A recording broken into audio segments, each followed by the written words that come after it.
Monse, ¿no?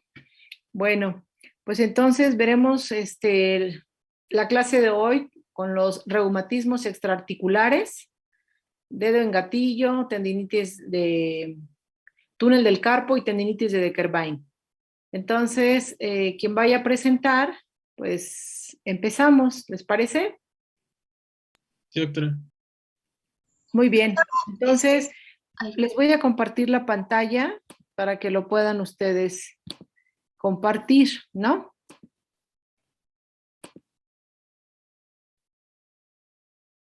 Creo que ya, ¿no? Ahí sí. está.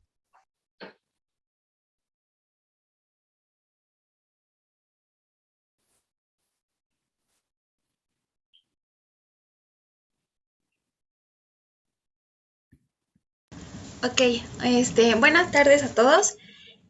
Hoy, Yasmín. como ya mencionó la doctora, pues vamos a ver síndrome del túnel del carpo, tendinitis de Kerbein y dedo en gatillo. Ok. Bueno, aquí es el contenido y vamos a empezar con síndrome del túnel del carpo. La vamos a definir como un conjunto de síntomas y signos producidos por la compresión del nervio mediano a su paso por el túnel carpiano, y cabe mencionar que es la mononeuropatía focal compresiva más frecuente que vamos a observar en la práctica clínica.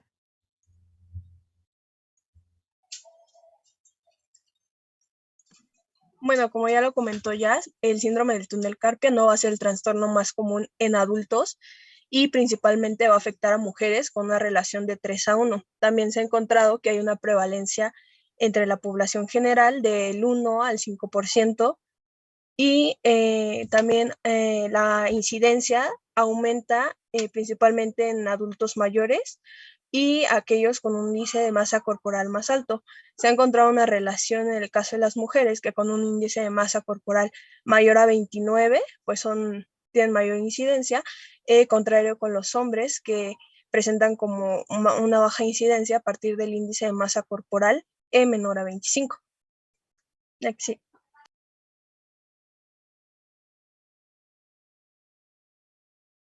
Bueno, vamos a hablar un poco de la fisiopatología. Se cree que la fisiopatología del síndrome del túnel carpiano va a ser multifactorial, pero el aumento de la presión en el canal intracarpiano va a ser muy importante para el desarrollo clínico. Entonces, va a implicar una combinación de trauma mecánico, aumento de la presión y una lesión isquémica del nervio mediano dentro del túnel carpal. La mayoría de los casos no tienen una causa fácilmente identificable, pero un estudio encontró que los factores de riesgo en la población general van a incluir actividades repetitivas que requieran extensión y flexión de la muñeca, la obesidad y la dieta. Y encontró también factores físicos que están implicados en la relación con el síndrome, y estos van a incluir la repetición, la fuerza, la postura, la presión externa y el uso de herramientas manuales eléctricas vibratorias. La repetición va a ser el factor de riesgo más reconocido para este síndrome, y vamos a definir un trabajo repetitivo como aquella que implica el uso de movimientos repetitivos de la muñeca que van a durar menos de 30 segundos, o cuando más del 50% del tiempo de trabajo se va a dedicar a realizar estas tareas y van a requerir movimientos repetidos e incómodos de la muñeca. Em, También diversos estudios han demostrado una mayor incidencia en los trabajadores que realizan trabajos de fuerza y repetitivos en comparación con los que no realizan este tipo de trabajos. La siguiente, por favor. Em, en esta diapositiva les puse como así rápido los elementos que pasan por el túnel carpiano. Van a pasar todos los tendones flexores de los dedos que están envueltos por una vaina sinovial y el nervio mediano, que va a ser el elemento más superficial y va a estar situado por delante del flexor común superficial del índice. La siguiente, por favor. Entonces, entre las teorías más comunes para la fisiopatología están la de la compresión mecánica, la de la insuficiencia microvascular y la de la vibración. Entonces, la teoría de la compresión mecánica va a explicar más o menos el origen de los síntomas y signos, pero no va a explicar las distintas etiologías que llevan a dicha compresión. Entonces, en su estado normal, la presión intracanal va a ser de 25 milímetros de mercurio y va a aumentar hasta 30 milímetros de mercurio cuando la muñeca esté flexionada o en extensión de 90 grados. Cuando existe la compresión, la presión neutra va a ser de 32 milímetros de mercurio y va a aumentar hasta 94 milímetros de mercurio cuando la muñeca está a 90 grados de flexión y a 110 milímetros de mercurio cuando la muñeca está a 90 grados de extensión. Entonces se dice que la presión intracanal también puede aumentar si el túnel carpiano es estrecho. Bueno, cuando la presión intracanal, aumenta, se va a producir una compresión nerviosa y va a seguir dos mecanismos. Uno directo, que es mecánico, y este va a dañar la vaina de mielina o el axón. Y el otro va a ser indirecto y este va a actuar por la compresión de los vasos del nervio. Esto va a causar trastornos de conducción nerviosa con parestesias y dolor, y se dice que la persistencia de esta compresión puede causar una desmielinización. Además de esto, la estasis venosa, la vasodilatación y la posición en flexión de la muñeca durante el sueño mencionaban que va a explicar que haya como un recrudecimiento nocturno en la sintomatología. Y como dato, el nervio mediano recorre entre 9 a 14 milímetros durante los movimientos de flexión y extensión de la muñeca, y cualquier factor que modifique este recorrido puede producir efectos adversos sobre su función nerviosa. La siguiente, por favor. Otra teoría es la de la insuficiencia microvascular, y esta nos dice que el daño progresivo en la conducción del nervio mediano se va a deber a eventos isquémicos repetitivos y se van a producir debido a que hay una incapacidad de mantener el flujo sanguíneo axonal mínimo. Esto porque existen eventos que van a desencadenar aumentos en la presión a nivel del túnel del carpo. Entonces, estos eventos sistémicos se van a asociar a episodios sintomáticos como las parestesias, la hipoestesia, el dolor agudo y alteraciones reversibles de la conducción nerviosa. Y por último, la tercera hipótesis es la de vibración. Esta nos dice que el daño del nervio mediano al nivel del túnel del carpo se va a deber a que está pues hay una como sobreexposición a las vibraciones producidas por algunas herramientas. Entonces, esta hipótesis nos dice que la vibración causa inicialmente pues trastornos en el transporte axonal y progresivamente una lesión axonal. También va a provocar edema epineural y esta a su vez por la compresión va a incrementar el daño y las fibras más afectadas van a ser las amilénicas tipo C. Estas son responsables de la conducción simpática y va a llevar a una pérdida del tono simpático vascular y a una disminución del flujo sanguíneo. La siguiente, por favor. Y como causas secundarias tenemos a las lesiones espacio ocupantes, que pueden ser tumores, tejido sinovial hipertrófico, fracturas y osteofitos. También tenemos a los metabólicos y fisiológicos como el embarazo, el hipotiroidismo y la artritis reumatoide, y las infecciones y las neuropatías, que esto está asociado con la diabetes o el alcoholismo. La siguiente, por favor. Pasando al cuadro clínico, vamos a ver que los síntomas son de larga evolución. Raramente el debut es agudo. Los síntomas aparecen de forma intermitente y durante la realización de las actividades o después del uso excesivo de la mano o de la muñeca, y pueden variar día a día y suelen empeorar por la noche, que pueden despertar al paciente. Actividades como sostener un teléfono, conducir, o sostener un libro o un periódico en las que la muñeca se adopta en una postura flexionada o extendida.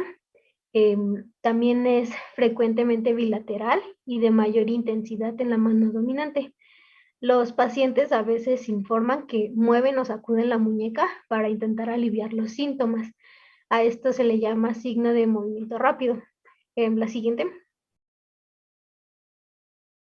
Los síntomas clásicos van a ser dolor, parestesia y van a ser limitados en el territorio de inervación del nervio mediano, que va a ser el dedo pulgar, índice, medio y el lado radial del cuarto dedo.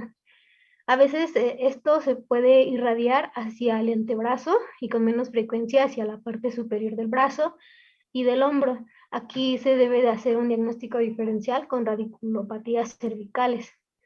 También el paciente va a describir estas molestias como hormigueo y tumefacción de la mano de carácter progresivo, también entumecimiento y sensación de ardor. Y a menudo, como les comentaba, pueden despertar al paciente durante la noche. Y pueden ceder con la elevación del brazo y la agitación de la mano. La siguiente, por favor. Y bueno, también se pueden encontrar cambios sensoriales objetivos, como una alteración en la discriminación de 2 puntos y ocasionalmente hiperestesia en el territorio de inervación del nervio mediano.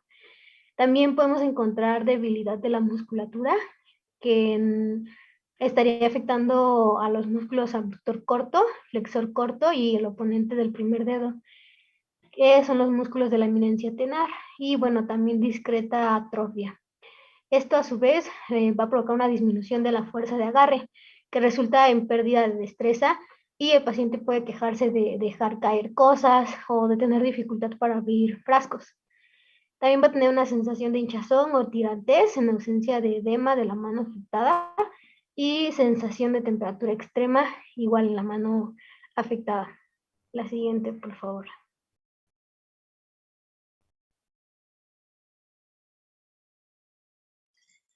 Bueno, hablando del diagnóstico, este síndrome lo vamos a sospechar en pacientes que, como ya mencionó mi compañera, refieran dolor o parestesia en la mano, o que en el examen se demuestre pérdida sensorial o debilidad en la distribución del nervio mediano. Además de esto, nos podemos ayudar de algunas maniobras de provocación, entre las cuales tenemos a la prueba de Fallen, que esta pues se realiza pidiéndole al paciente que acerque las superficies dorsales de sus manos para poder proporcionar una hiperflexión de la muñeca. Los codos se van a permanecer flexionados, y esto lo que va a provocar es una tracción sobre el nervio mediano. Esta posición se va a mantener durante 1 minuto aproximadamente, y vamos a decir que es positiva cuando el paciente refiere dolor o parestesia en los dedos con la inervación media. También podemos utilizar la prueba de Tinel, que se realiza una percusión sobre el trayecto del nervio mediano, justo proximal o encima del túnel carpiano. Igual va a ser positiva cuando el paciente refiera dolor.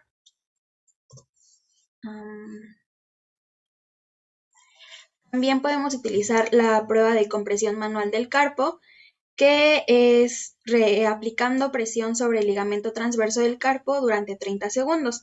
Igual es positivo cuando el paciente refiere dolor.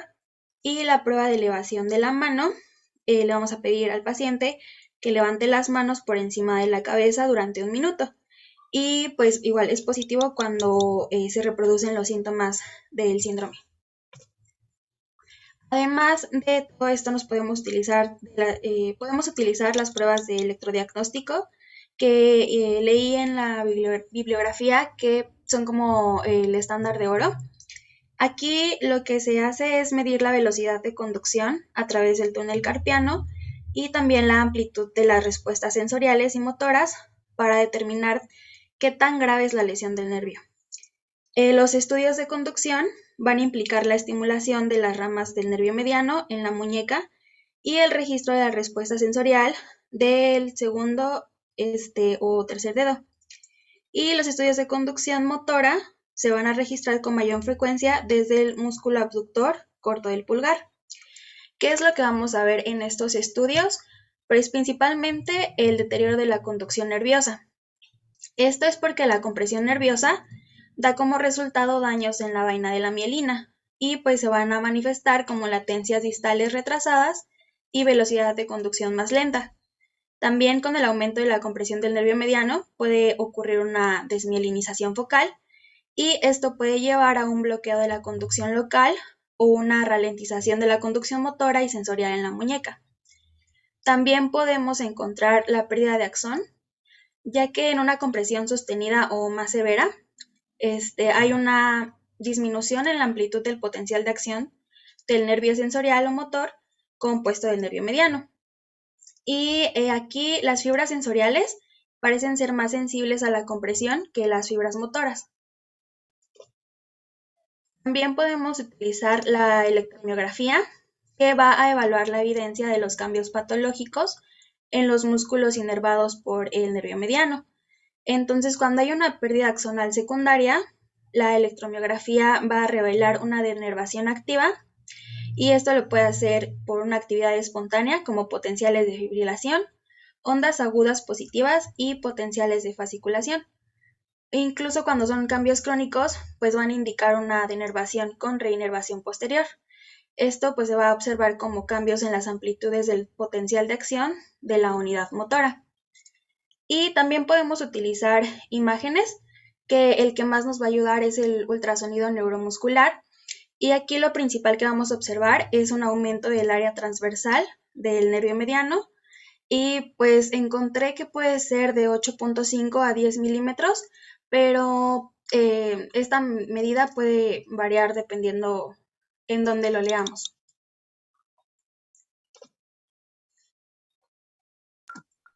Bueno, y finalmente vamos a hablar del tratamiento. La que sigue, por favor. Aquí debemos de tomar en cuenta, vamos a tomar en cuenta tres cosas, ¿no? La severidad de los síntomas, el estado de la paciente, o sea, si se encuentra embarazada o no, y nos vamos a apoyar de pruebas electrodiagnósticas, esto pues con el fin de ayudarnos para decidir que el tratamiento sea quirúrgico, en el caso en el que, bueno, se utiliza principalmente un tratamiento quirúrgico para aquellos pacientes que presenten un daño nervioso y el tratamiento general que pues va a ser a través de férulas y glucocorticoides. La que sigue, por favor.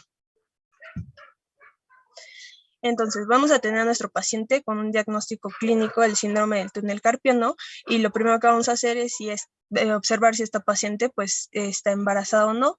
Esto pues, o sea, si sí está embarazada, pues acudimos a las medidas no quirúrgicas como es el uso de férulas y glucocorticoides, ya sea inyectados o orales, esto pues con el fin de aliviar los síntomas del síndrome del túnel carpiano. Si es que no presenta un embarazo, entonces ahora nos vamos a enfocar ya en los síntomas clínicos, en la gravedad. Si son leves, podemos seguir con las medidas no quirúrgicas, y si ya vemos que empieza a haber una progresión como tal de los síntomas, de moderado a severo, entonces nos vamos a ayudar a través de la consulta de pruebas electrodiagnósticas. Aquí vamos a tener dos cosas principalmente. Una es si podemos realizar la prueba o si hay un rechazo de esta prueba, entonces nuestro enfoque va a ir dirigido hacia la progresión como tal o la agudización del síndrome. Si es que vemos que no progresa o no tiene una agudización, entonces igual nuestro tratamiento pues sería a base de medidas no quirúrgicas. Cuando vemos que ya presenta como tal una progresión o ya hay una agudización, entonces podemos recurrir como tal a la descompresión a través de la cirugía. Y también el hecho de que, bueno, el otro punto es cuando consultemos las pruebas y esta sí la podamos hacer. La que sigue, por favor. Pues aquí principalmente vamos a ver, como ya lo había mencionado mi compañera, qué es lo que se observa. De hecho, pues se recomienda la descompresión quirúrgica, principalmente para aquellos pacientes que pues presenten una lesión en el nervio mediano, ya sea por una degeneración axonal significativa, y esto pues lo vamos a ver a través de los estudios de conducción nerviosa o la desnervación pues en la electromiografía. Si es que sí presenta una afección en el nervio mediano por una desnervación axonal significativa, entonces pues lo vamos a referir para realizar una descompresión quirúrgica. Si es que no lo presenta, pues podemos seguir con las medidas no quirúrgicas. La que sigue, por favor. Y dentro de las opciones del tratamiento no quirúrgico, pues vamos a tener la férula para la muñeca, que esta pues principalmente lo que va a hacer es, va a mantener la muñeca en una posición neutral. Esto pues va a evitar que ésta se flexione o se extienda de manera prolongada, y también pues va a limitar ciertas actividades que aumentan la presión dentro del túnel carpiano. Se ha encontrado una eficacia en el uso de las férulas para reducir los síntomas del síndrome de túnel carpiano. También se puede utilizar glucocorticoides de manera oral o inyectado, y esto pues con el objetivo de reducir la inflamación del tejido y ayudar a la recuperación. Y se puede acompañar también de técnicas de terapia física o ocupacional, como puede ser a través de la práctica de yoga, o incluso también por los ejercicios de deslizamiento de los nervios. En la que sigue, por favor. Continuando con la tendinitis de Decker-Vine, la siguiente, por favor. Vamos primero a definirla. Esta se refiere a una tenosinovitis estenosante del primer compartimento extensor dorsal de la muñeca, provocada por el engrosamiento y atrapamiento de la vaina que contiene los tendones abductor largo del pulgar y extensor corto del pulgar. Esta suele ocurrir luego del uso repetido de la muñeca, especialmente en torsión, aunque en ocasiones se asocia con artritis reumatoide. Y bueno, fue escrita por Fritz de Decker-Vine en 1895. La siguiente, por favor. En cuanto a la epidemiología, vamos a ver que la prevalencia en adultos es de aproximadamente 1.3% de las mujeres y 0.5% de los hombres, con un pico de prevalencia entre los 40 y los 60 años. Este síndrome a menudo se ve en madres que el gesto de levantar al bebé provoca la aparición de la tendinopatía. Esto también se le conoce como el síndrome de la madre primeriza, por este hecho de que normalmente levantan a los bebés y los sostienen con el pulgar extendido y abducido. También existe mayor riesgo en personas diabéticas con artritis reumatoide y en personas que se relacionen con actividades repetitivas que implican el uso frecuente del pulgar. El siguiente, por favor. En cuanto a la etiología, las lesiones agudas como el trauma cerrado y compresión mecánica, biomecánica, también se puede dar por el uso repetitivo o excesivo de la mano y el pulgar, que implica pellizcar con el pulgar mientras se mueve la muñeca en dirección radial y cubital, por ejemplo, al escribir a máquina, clavar, jugar al golf o pescar. También algunas enfermedades inflamatorias sistémicas como artritis reumatoide y algunas variaciones anatómicas como un tabique intercompartimental dentro del primer compartimento dorsal, y la prevalencia de este tabique va a oscilar entre el 24% y el 91% en la literatura, y también puede asociarse a anomalías del primer compartimento dorsal. La siguiente, por favor. En cuanto a la fisiopatología, vamos a ver que bueno, antes vamos a ver un breve recuerdo anatómico. Los tendones el tendón del músculo extensor corto del pulgar es el que se va a ver afectado dentro del primer compartimento, y bueno, esta va a tener una función de extensión del pulgar a 90 grados y abducción radial de la muñeca entre 0 y 25 grados. La siguiente, por favor. Y el otro tendón que se va a ver afectado es el del músculo abductor largo del pulgar, el cual también va a tener la función de abducción del pulgar y abducción radial de la muñeca. La siguiente, por favor.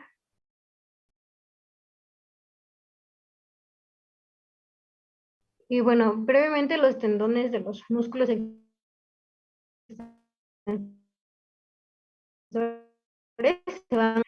que aquí lo vemos en la imagen, representado por diferentes colores, ¿no? El primer compartimento dorsal va a ser el que se va a ver afectado en este síndrome, que lo podemos ver aquí en color verde y también como marcado con el número 1. Este va a contener el tendón del músculo extensor corto y el abductor largo del pulgar.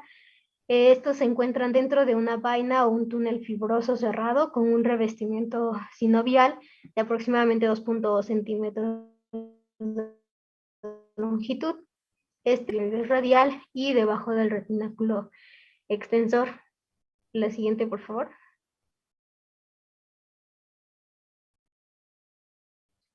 Entonces vamos a ver que aquí se va a afectar el revestimiento sinovial del abductor largo del pulgar y el extensor corto.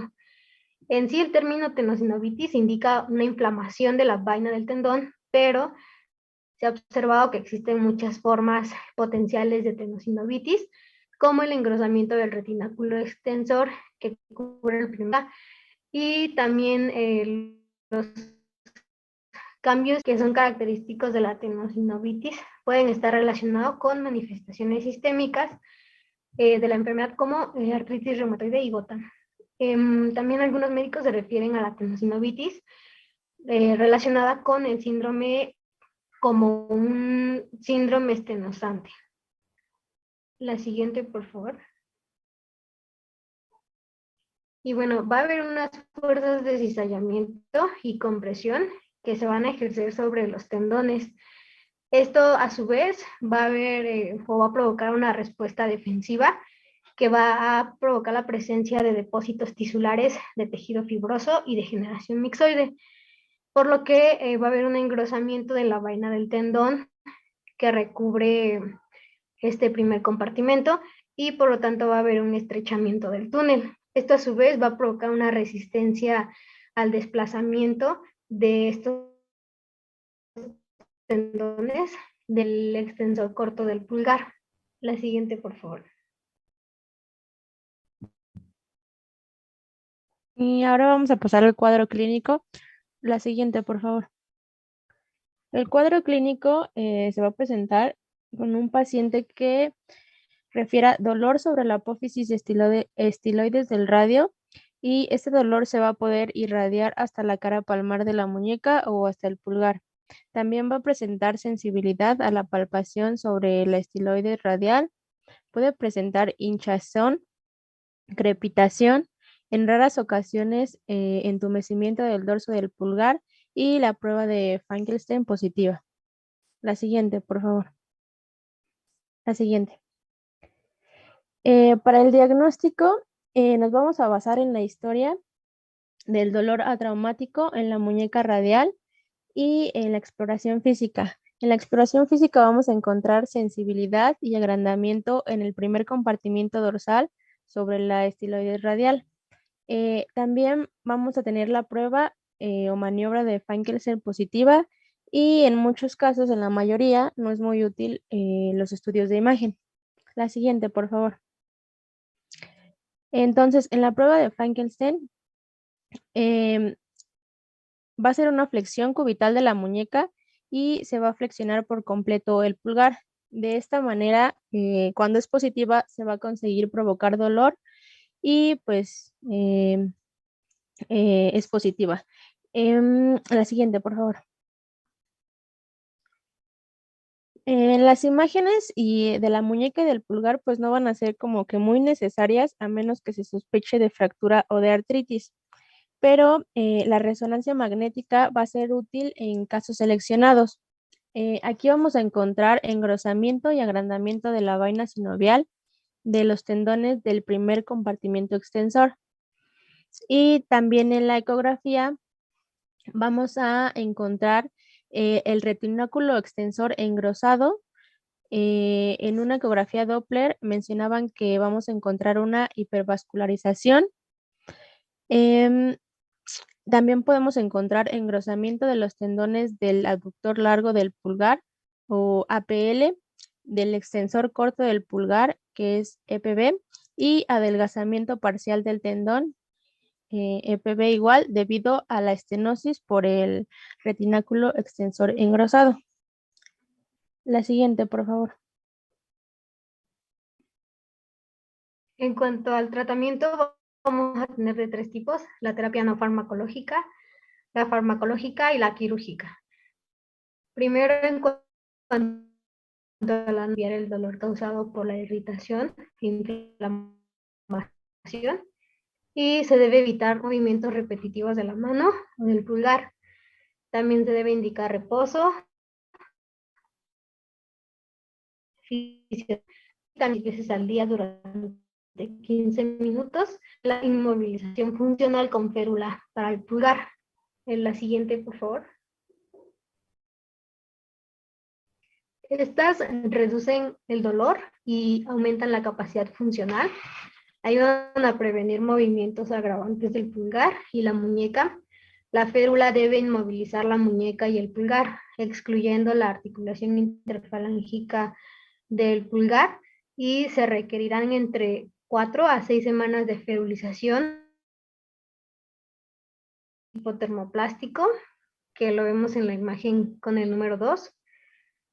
También puede ser de tipo lista para usar con el número 3, y hechas de tela semirrígida con barras de metal como soporte, que se muestra en la imagen 4. La elección del tipo va a depender de la intensidad del dolor y de las necesidades funcionales del paciente. La siguiente, por favor. En cuanto a la terapia farmacológica, está indicado el uso de AINES orales como ibuprofeno con 800 miligramos 3 veces al día, o naproxeno con 500 miligramos 2 veces al día. También se puede utilizar la inyección de corticosteroides con 20 a 40 miligramos de acetónido de triamcinolona y xilocaína al 1%. Y aunque no hay un número máximo de sesiones, se dice que su eficacia se reduce progresivamente y no se suelen recomendar más de 3. Si no mejora a las 6 semanas después de la segunda inyección de corticosteroides, se debe considerar la remisión a un cirujano ortopédico de la mano. También encontré que la inyección de esteroides generalmente se va a recomendar después del fracaso de 2 a 6 semanas de tratamiento conservador. Y bueno, los efectos secundarios de la inyección de corticosteroides son atrofia de grasa subcutánea, dolor, hinchazón, hematomas y ruptura de tendones. La siguiente, por favor. Y finalmente, en cuanto al tratamiento quirúrgico, esta se debe considerar para casos recalcitrantes que no han mostrado mejoría con medidas conservadoras durante un periodo de 3 a 6 meses.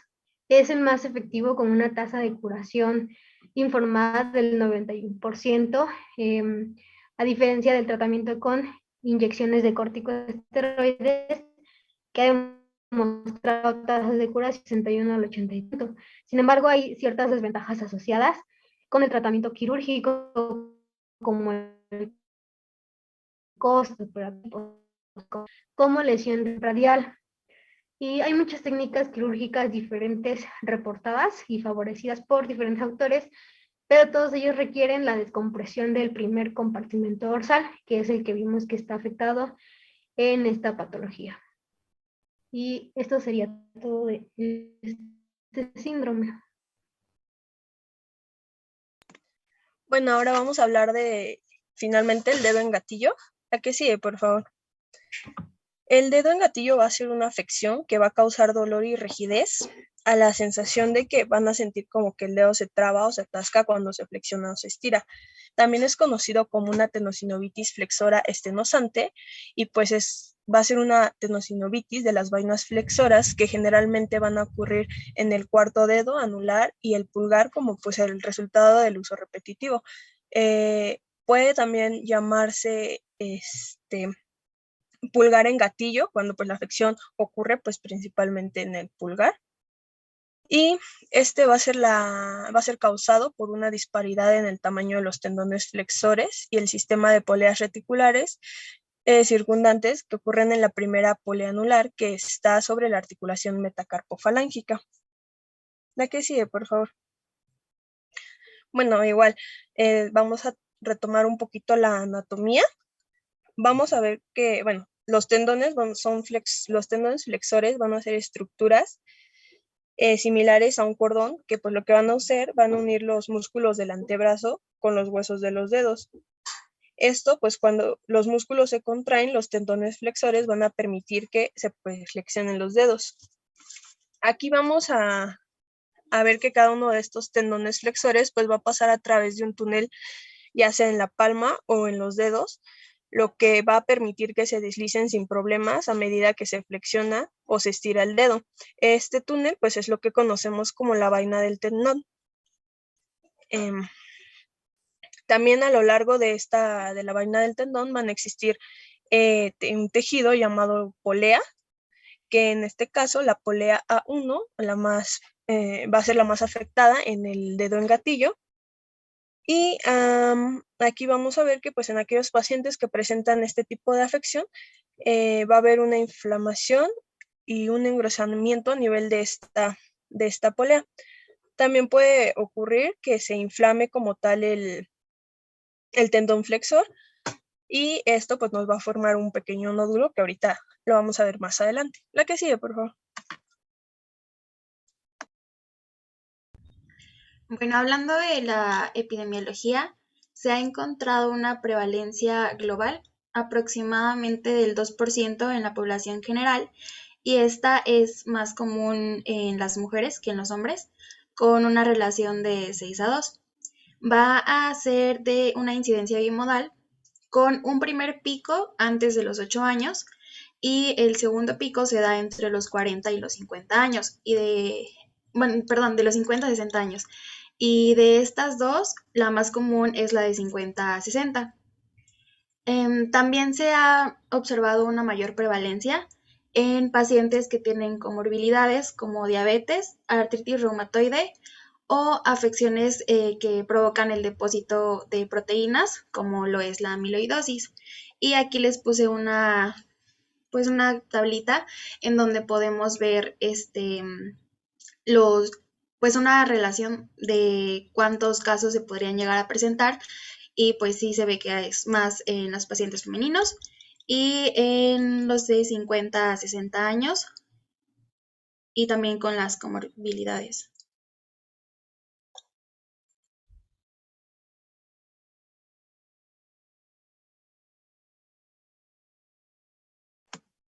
Bueno, hablando ya de la fisiopatología, vamos a ver que los microtraumatismos, ya sea por el uso repetitivo o por las fuerzas de compresión, van a provocar una inflamación y una lesión, pues que va a impedir el paso del tendón de manera normal.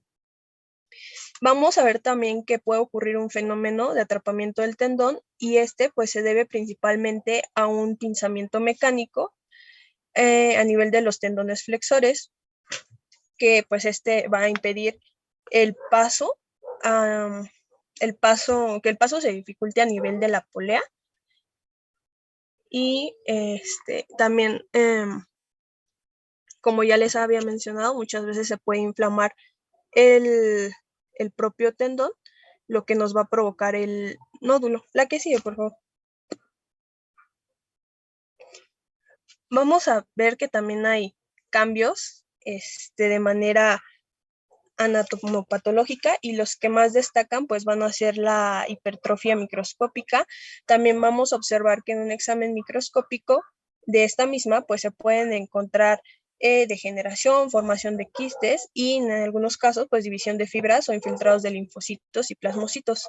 Vamos a ver que también puede haber una presencia de condrocitos en la capa más externa de la fricción de las poleas A1, que es la más afectada en poleas normales, y la proliferación de los condrocitos y presencia de colágeno de tipo 3, pues ya se observa principalmente en aquellas poleas engrosadas. En resumen, pues podemos decir que lo que más se presenta es una metaplasia fibrocartilaginosa que va a estar influenciada bajo las cargas de comprensión repetitiva. Bueno, y aquí tenemos una imagen del normal y perdón, de cómo se presenta normal y ya como tal la presencia de estas metaplasias. Aquí sigue. Bueno, hablando de las manifestaciones clínicas, vamos a encontrar rigidez, que suele ser mayor durante las mañanas, y principalmente vamos a encontrar chasquidos o clics dolorosos, atrapamientos, también bloqueos indoloros que pueden ser de uno o más dedos afectados. Este bloqueo principalmente se da durante la flexión y ya conforme va progresando la enfermedad, los episodios comienzan a ser dolorosos y ya va a tener una dificultad para extender espontáneamente los dedos. El dolor se va a localizar sobre la cara anterior de la articulación metacarpofalángica y se puede irradiar hacia la palma o hacia el dedo distal. Y pues algunos pacientes pueden llegar a comentar que sienten el dedo trabado en la palma con un desbloqueo a medida que avanza el día y a medida que van moviendo un poco más pues el dedo.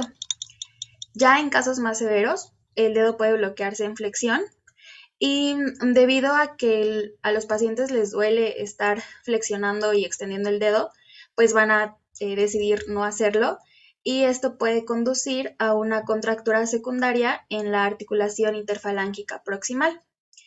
Y también se pueden llegar a observar una inflamación o un nódulo que suele ser sensible en el pliegue palmar distal.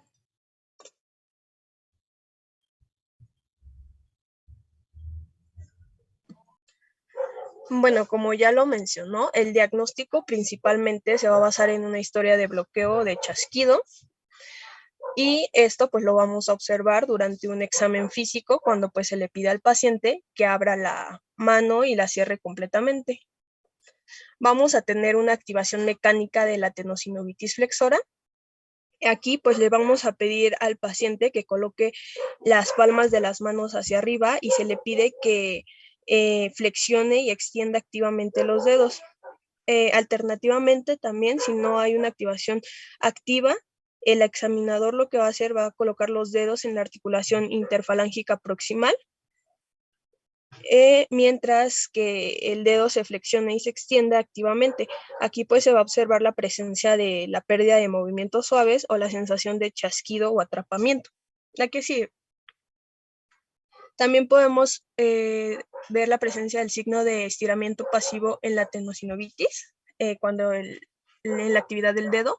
Aquí, pues las manos igual se van a colocar con las palmas hacia arriba y vamos a ver que el dedo afectado se va a estirar pasivamente en posición extendida. Dentro de otros hallazgos que podemos encontrar puede ser el dolor a la sensibilidad, ya sea directamente en el dedo, sobre el tendón a medida que éste pasa sobre la articulación metacarpofalángica y lo que ya les había mencionado, pues la presencia de los nódulos sensibles que pues se deben al engrosamiento de los tendones.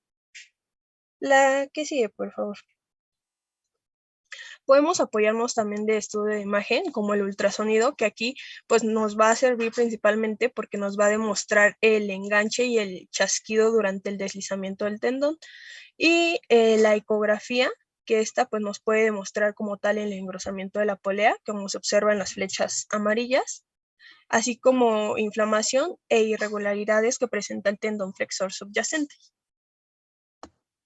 La que sigue. Y ya hablando del tratamiento, el objetivo de este tratamiento pues va a ser aliviar el dolor que presenta el paciente y también permitirle que haya un movimiento más suave del dedo durante flexión y la extensión. Como ya vimos en las otras patologías, también vamos a tener tratamientos desde no quirúrgicos hasta quirúrgicos y generalmente el tratamiento en esta patología es no quirúrgico, especialmente si no hay complicaciones y si los síntomas duran poco. Entonces, el no quirúrgico, pues vamos a utilizar las férulas, que el objetivo es limitar el deslizamiento del tendón y también de esta manera podemos reducir la inflamación. La férula va a mantener a la articulación metacarpofalángica ligeramente flexionada, unos 10 a 15 grados, y se puede usar según el patrón de activación y las preferencias del paciente. Por ejemplo, un uso diurno o nocturno, o cuando se usa con actividad, aunque se ha visto que son más eficaces durante la noche para evitar el bloqueo. Y la duración de este tipo de tratamiento, el que se sugiere es de 3 a 6 semanas. También, si en caso de que la férula no ayudó completamente, podemos utilizar inyección de esteroides, que se utiliza una inyección local de glucocorticoides.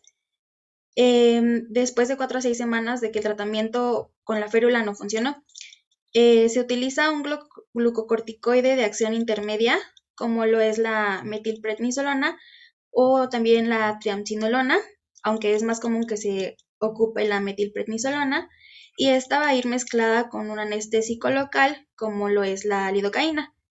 Y la inyección puede repetirse en 6 semanas si los síntomas no han mejorado, pero siempre se debe considerar los efectos adversos que ya mencionó mi compañera anteriormente.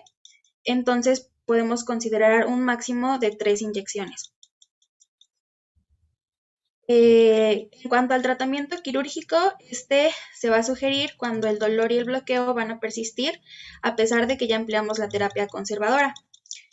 Hay 2 técnicas, que la primera es la liberación percutánea guiada por ultrasonido y la cirugía abierta del primer ligamento anular de la polea.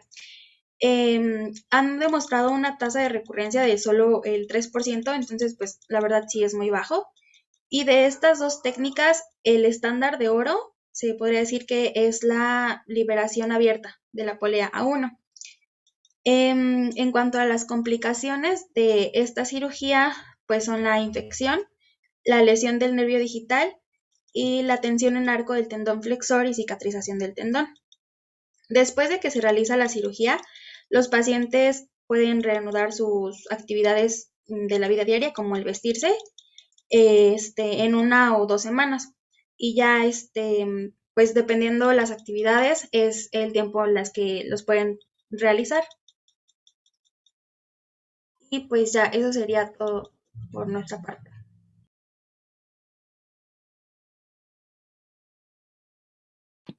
Ok. A ver.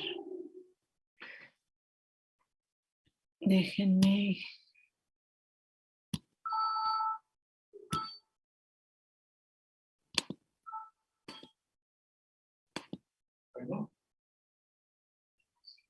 Ya dejaron de compartirla, ¿no? Sí, dígame. Sí, ok. Entonces, como pueden ver ustedes, este tipo de reumatismos extraarticulares son relativamente frecuentes, ¿no? Y muchos de ellos tienen que ver con traumas de repetición y mejoran en la mayoría de las veces, pues, infiltrando a los pacientes y obviamente quitando la situación causal. Entonces, no sé si tengan ustedes alguna duda. Yo, doctora, no es una duda como tal, pero ¿puedo complementar la sección que dijeron sobre la tendinitis de Kerbein? Claro. O sea, además de todo lo que dijeron, pues es que yo estoy saliendo de una tendinitis de Kerbein, entonces he leído absolutamente todo lo que hay de leer al tema que me he encontrado por ahí. También siempre piensen en una tendinitis de Kerbein en un paciente que esté saliendo de una fractura de radio distal. Es súper, súper, súper, súper común y nadie lo pela, pero es una de las complicaciones. O sea, y la prueba fácil, más que el ustedes estar manipulando el dedo, o sea, prueba sencilla, meter el dedo gordo, estirar el brazo y girarlo. Si se puede, o sea, porque realmente no se puede. Y es un dolor, no es tan fuerte como tal, o sea, hay dolores mucho más fuertes, pero es desesperante. O sea, les puedo decir que yo tenía ganas de arrancarme el dedo, porque no sabía qué demonios estaba pasando. Y no solo duele o sea, no solo duele la muñeca, o sea, duele hasta la uña y se puede extender, o sea, por todo el caminito del tendón hasta el codo, y de verdad es horrible. Y las férulas, la verdad es que en mi experiencia lo hacen peor, o sea, ya que hay una férula rígida, literalmente es un pedazo de metal que no se dobla, y aquí va el dedo, o sea, por aquí pasa el pulgar, y en realidad la barra de metal con la tela comprime el tendón. Entonces, o sea, yo muchas veces dije, híjole, ya no aguanto el dolor, ¿ok? Mis medicamentos, que, o sea, bueno, me mandaron un señor chocho marca Diablo que tiene indometacina, esteroide y otra cosa. Espérame. Indometacina, betametasona y metocarvamol. Señor chocho. Y había, o sea, en las noches había momentos, empeora con las noches, el dolor empeora muchísimo en la noche y empeora muchísimo con el frío. Entonces, siempre también piensen en eso, porque o sea, hay que recordar también que no todo es de librito. O sea, el librito dice esto, pero no es siempre, y la férula, o sea, comprime, yo muchas veces pensé que me iba a ayudar, ok, ya, moví demasiado el pulgar todo el día, me voy a poner la férula para ya no mover el pulgar, y resulta que al día siguiente, bueno, estaba 3 veces peor, justamente porque la férula mantiene el pulgar en esta posición, apretándolo en esta posición. No importa, o sea, una férula que sirva, porque si es una férula muy grande, pues no sirve de nada y puedes mover todo. Entonces, también yo sí le sugeriría que aguas con eso y fisioterapia durísimo, o sea, pero durísimo. Lo que saca de esto es fisioterapia con sus láseres y sus ultrasonidos y demás. Y les puedo decir que todavía, o sea, llevo 2 meses y medio con la tendinitis y apenas se me está quitando, pero ahorita me duele porque hoy ha estado súper frío y ahorita me duele. Entonces, también no solo piensen en, pero es que no tiene artritis, es que no tiene gota, no tiene artritis reumatoide, entonces pues no puede ser tendinitis de Kerbein, no. También piensen en otras cosas, y las fracturas de mano resulta que es algo poco reportado en los libros, pero la fractura de Colles es muy común que en la parte de recuperación de tendinitis de Kerbein. Y ya. Bueno, pues muchas gracias, Fer. Muchas gracias por habernos compartido tu experiencia. Yo creo que efectivamente, como bien lo dices, muchas cosas no son del libro y al paso de los años, la realidad de las cosas es lo que tú vas aprendiendo de experiencia, no solamente en este tipo de enfermedades, sino en general, ¿no? Entonces, yo te agradezco que hayas compartido esto que estás viviendo. Efectivamente, sí, los climas fríos hacen que se agudicen cualquier tipo de situaciones dolorosas, osteomusculares, pero bueno, qué bueno que ya está saliendo. Y pues muchas gracias nuevamente. Muchas gracias también al equipo, muy completa la presentación, por eso no hice ninguna réplica. Son cosas que deben de saber porque son frecuentes en la práctica clínica cotidiana, sobre todo de un médico de primer contacto. Y pues no sé si tengan algún otro comentario o alguna otra duda. Gracias, Fer. Yo tengo una. Bueno, pues nada más es una duda respecto. Yo no leí nada conforme a las personas que, digamos, están constantemente con tronarse los dedos o encuentran satisfactorio de este tipo. No sé si hay algún, o sea, o sea, no es un factor de riesgo. Lo digo porque, igual como comenta Fer, no sé si usted ya que está en la clínica, qué tan común es esto o si de plano no es común encontrar a lo mejor lesiones porque personas se tronan los dedos. No, fíjate que no es algo frecuente como causal. ¿Sí? Lo que es más frecuente son situaciones de trauma repetitivo sobre la zona. Eso es lo más frecuente. Claro que no está bien que se truenen los dedos, ¿verdad? Pero sí, hay mucha gente que tiene malos hábitos, a pesar de que les dices que no es correcto, pues lo siguen haciendo, ¿no? Entonces, sí, tu apreciación es cierta, ¿no? Hay muchas personas así. Ahora sí, como dice el dicho, en el pecado llevarán la penitencia. Muy bien, gracias. ¿Alguien más? ¿No? Bueno, entonces miren, la próxima clase la vamos a ver el próximo lunes y luego ya el viernes vamos a tener el examen, ¿no? Que es el viernes 18, si mal no recuerdo.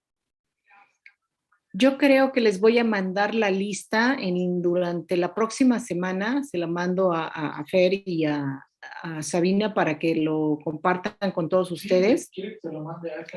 Tanto quienes van a ser examinados por la doctora Gallegos, quienes van a ser examinados por mí y los horarios, ¿no? Normalmente damos como unos entre 5 y 10 minutos por cada uno de ustedes para un caso clínico y algunas preguntas abiertas, y en base a sus respuestas, pues esa es la calificación que tendremos de cada uno de ustedes, más lo que ya se habló al principio del curso, de cuáles eran los métodos de evaluación. ¿De acuerdo? Entonces, en el transcurso de la semana yo les haré llegar a través de las doctoras cómo va a ser la distribución de todos ustedes, quién con la doctora Gallegos y quién conmigo. ¿De acuerdo? Sí, doctora. Sí, doctora. Doctora, gracias. ¿Levantaste la mano, Fer? Ah, pero hace ratito. Ah, ok, muy bien. Entonces, si no hay más comentarios ni nada que agregar, pues les agradezco muchísimo su tiempo. Muy bien la clase. Estudien, por favor. Y nos vemos el próximo lunes. Gracias, doctora. Gracias, Doctora, doctora. muchas gracias y muy bonita noche. Doctora, Gracias. que tenga buena noche. Igual, bye.